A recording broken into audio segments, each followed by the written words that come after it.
El Archivo del Buitre, un podcast de The Objective.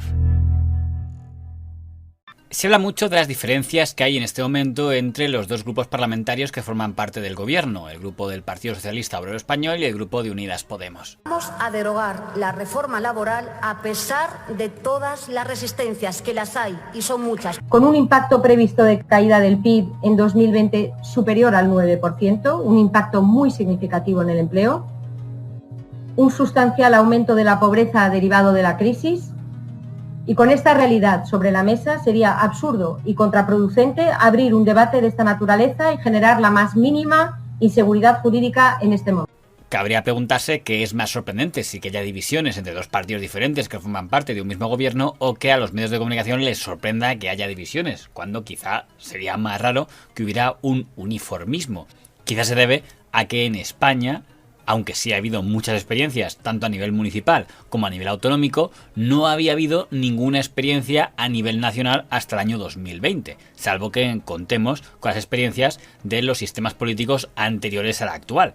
En la etapa de la Restauración hubo varios gobiernos de coalición, entonces llamados gobiernos de concentración, pero la verdad es que todos fueron inestables y duraron francamente poco. Es verdad que eso en aquella época no era novedad, porque en la Restauración no hubo ni un solo gobierno que se pudiera llamar estable, si entendemos como estable que duraran al menos 2 años.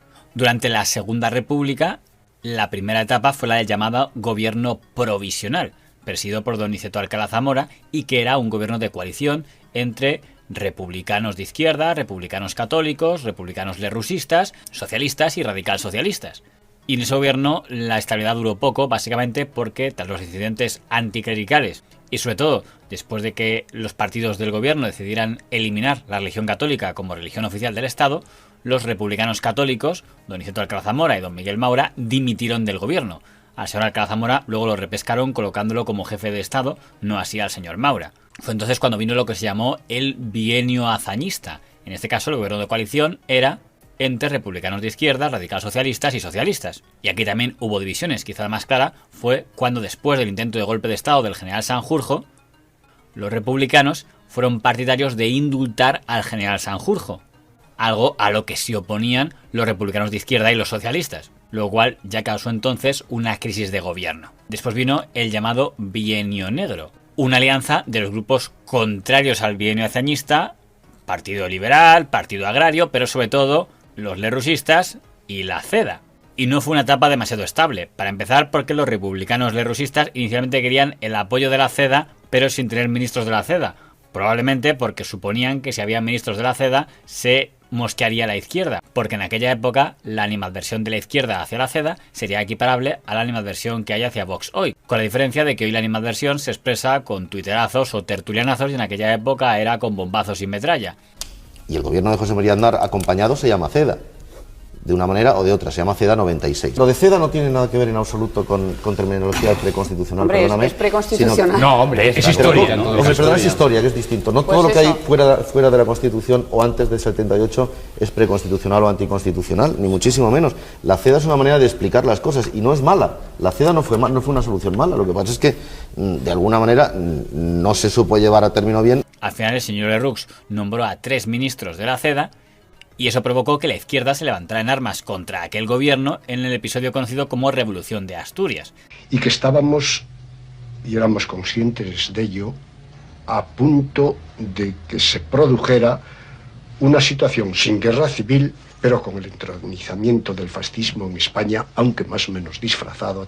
Y eso nos aconsejó el ir al movimiento huelguístico, que no tenía el carácter de un movimiento huelguístico de tipo reivindicativo, parcial, de salarios o horarios de trabajo, de cualquier otra naturaleza, sino que tenía un gran contenido revolucionario, con intención de conquista del poder. También entonces hubo división interna, porque después de que la Revolución de Asturias fuera aplastada, el cabecilla, el diputado socialista don Ramón González Peña, fue condenado a muerte, pero los republicanos lerrouxistas fueron partidarios de un indulto parcial y de que se le conmutara esa pena de muerte. Esto provocó la dimisión de los 3 ministros de la CEDA, que eran contrarios a ese indulto y sí querían que esa pena de muerte se hubiera ejecutado. Fue el más destacado, pero no el único de los muchos choques que hubo entre republicanos lerrouxistas y la CEDA, aunque no fue la división, sino la corrupción, lo que acabó con aquel gobierno, si consideramos como corrupción el escándalo del extraperlo. Tras las elecciones de 1936 llega el gobierno del Frente Popular, que es el que tendrá que enfrentarse al estallido de la Guerra Civil Española. Don Manuel Azaña, que puede considerarse un poco la cara visible del Frente Popular, tras unos días como jefe de gobierno, pasa a jefe del Estado y empieza una sucesión de jefes de gobierno. El primero de ellos fue don Santiago Casares Quiroga, que forma un gobierno con republicanos de izquierda, pero sin comunistas. El gobierno no duró demasiado porque se produce el asesinato del señor Calvo Sotelo y después de eso el alzamiento militar de las derechas que provoca la Guerra Civil Española, algo que el señor Casares Quiroga estaba convencido de que no iba a pasar. Mientras estábamos hablando, llegó una noticia. Llegó un télex de que en Marruecos empezaba a haber unos generales que no estaban conformes. Unos generales que se decía si se sublevaban o no se sublevaban. Aún no se hablaba en aquellos momentos del general Franco. Entonces le dije, amigo Casares, le veo pesimista. Creo que el ejército va a hacer alguna cosa que va a detener la democracia en España. Contestó, estoy seguro de que no será así. Se ve que las predicciones no eran su fuerte. Entonces le llegó el turno a don Diego Martínez Barrio, también del Frente Popular, en su caso de Unión Republicana, una escisión lerrousista de izquierdas, con la misión de intentar que la derecha desista de levantarse en armas e intenta negociar con los generales que se han levantado algún tipo de acuerdo para que la guerra civil se pare. No tuvo mucho éxito y eso provocó la dimisión de ese gobierno. Dígame, señor Martínez Barrio. ¿General Mola? Dígame, señor Martínez Barrio. Le escucho con todo respeto. El señor Azaña me acaba de nombrar con la intención de hacerle cambiar a usted de opinión, ya que según las informaciones de que disponemos, usted es en este momento el director de la rebelión militar que acaba de producirse. ¿Y cómo piensa hacerme cambiar de opinión? ¿Triturando al ejército como el señor Azaña? No se trata de eso, general. El señor Azaña me ha pedido que forme un gobierno capaz de satisfacer las pretensiones del ejército. Mire, general, me gustaría saber quién le parece a usted más adecuado para hacerse cargo de la cartera de defensa. Con todo respeto, me despido de usted, señor Martínez Barrio. Entonces entra don José Guiral, también de izquierda republicana, que intenta un gobierno de coalición con republicanos de izquierda y socialistas. De nuevo vuelve a haber choques, básicamente porque los socialistas son partidarios de armar al pueblo, algo de lo que algunos republicanos eran escépticos porque consideraban que eso daría el poder a las milicias. Como al final los socialistas eran el partido mayoritario, el señor Azaña cede y nombra a don Francisco Largo Caballero, líder socialista, nuevo jefe de gobierno. Y una de sus primeras medidas es armar al pueblo. Sin embargo, las divisiones continuarán. Y a pesar de que el señor Largo Caballero era apodado el Lenin español, no cuenta con la confianza de los soviéticos y de su representante en la política española en aquel momento, que es el Partido Comunista de España, que en ese momento era Partido Comunista de España, sección española de la Internacional Comunista. Yo siempre he creído que el día que empezó a militarizarse al pueblo, el día que se destruyó el carácter espontáneo de combate popular, empezamos a perder la guerra. Y eso no lo han querido concebir nunca los comunistas. El señor Largo Caballero llega a tener en el Consejo de Ministros a anarquistas, que en aquel momento se enfrentaban a tiros con los comunistas.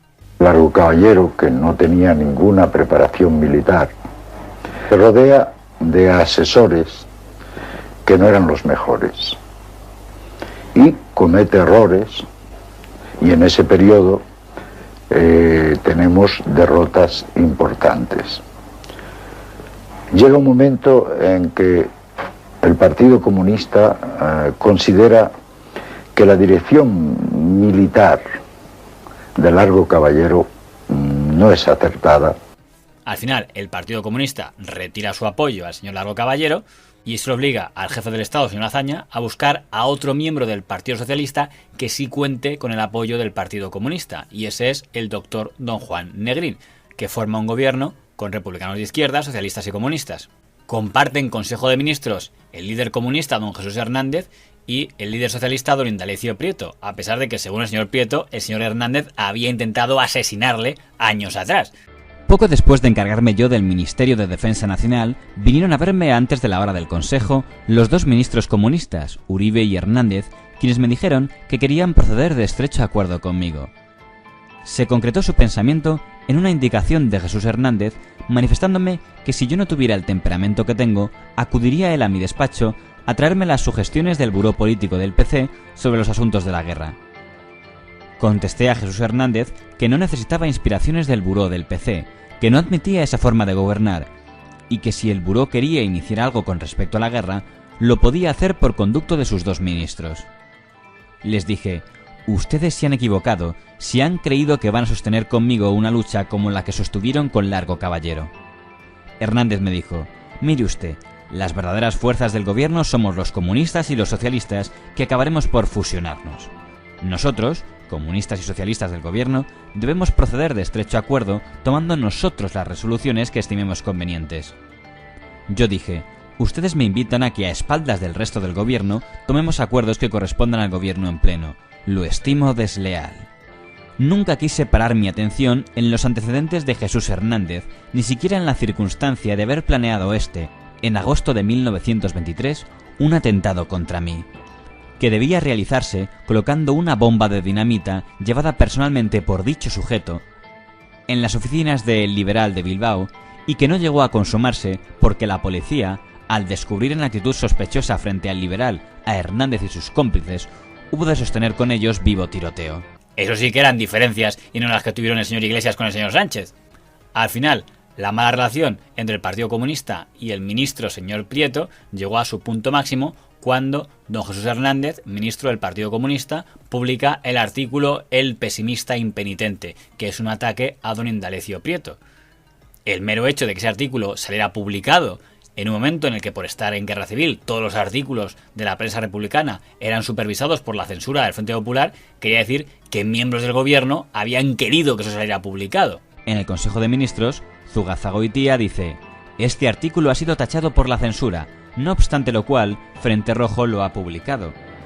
Al pedir explicaciones a Frente Rojo, ha contestado del periódico que tenían órdenes del ministro de Instrucción Pública de que, aun cuando lo tachara la censura, ese artículo se publicase. Vengo a quejarme del desacato que eso supone a mi autoridad.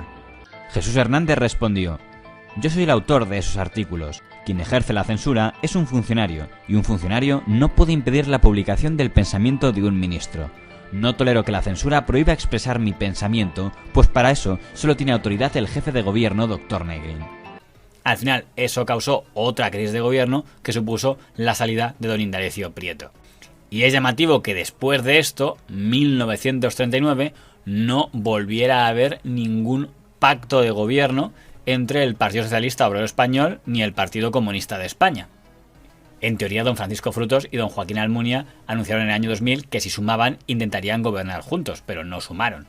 Por eso el pacto de gobierno que actualmente representan don Pedro Sánchez del Partido Socialista y doña Yolanda Díaz de Unidas Podemos es el primer experimento de gobierno-coalición en la reciente historia contemporánea de España.